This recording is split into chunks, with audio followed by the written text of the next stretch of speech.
When I was studying for the CFA, the Chartered Financial Analyst exam, when I finally got to level 3, I got to learn about something called behavioral finance. And this was adding psychology to finance. And it was fascinating. I loved seeing how the mind works. I loved seeing how our minds take shortcuts, mental shortcuts, how we trade accuracy for speed, because if we wanted to be accurate all the time, we would never make any decisions. We'd never get anything done. Super fascinating. But you kind of quickly realize that this behavioral finance stuff is basically pointing out all the mistakes that people make. So I think about this as behavioral finance 1.0, and it's saying, hey, you're irrational. That's kind of what it all was. Is here's all of the ways you're being irrational. You know, you're anchoring to the first number. Right? You're only finding information that confirms what you already know. You're only spotting the negative.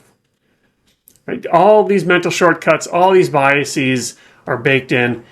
Now, it's interesting to learn. It's interesting to see how the human mind works. But as an advisor, telling clients they're irrational, telling the clients that they're not making optimal decisions is like saying you're dumb. So if you think about this, think about this little meter as being required for being useful. Right? How this is required, kind of like an amusement park. You have to be this tall to ride, right?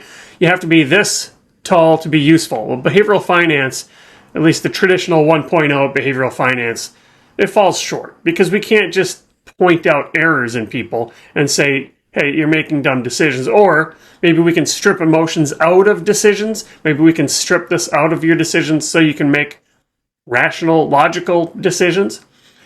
It falls short. So if we're back here, a better way to use behavioral finance is to think about designing a plan, designing a system with the client. So instead of saying you're dumb, it's here's how we're going to build that system. Here's how we're going to use some of these things that we've learned from behavioral finance in order to help you along your way, in order to help you make better decisions. So in other words, we want to build up our toolbox, build up this toolkit, the behavioral finance toolkit. So in here, we can take advantage of things like anchoring. We can use it to help people. We can help with loss aversion by reframing. We can reframe things and frame things in a different way, so we can frame things in such a way that we're losing out on opportunities. So we can use loss aversion. We can automate things.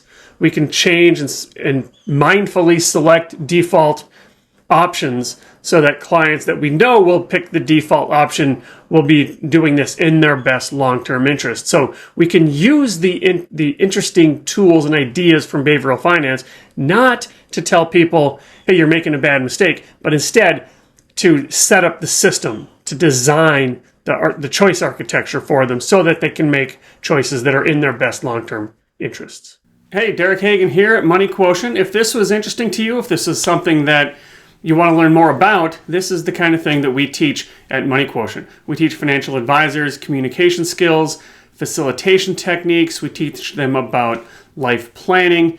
And basically it all comes down to Stephen Covey's quote, what good is climbing a ladder if it's leaning against the wrong wall? Or if the ladder you're climbing isn't leaning against the right wall, every step you take just gets you to the wrong place faster. So we help advisors, help clients identify the right wall. So if this is interesting to you, head on over to moneyquotient.com. You can learn about our True Wealth Planning process, which is our model of financial life planning, which guides clients through 5 stages and 4 inquiry categories. These are the types of conversations that you have. So please let me know if you want to learn more, moneyquotient.com.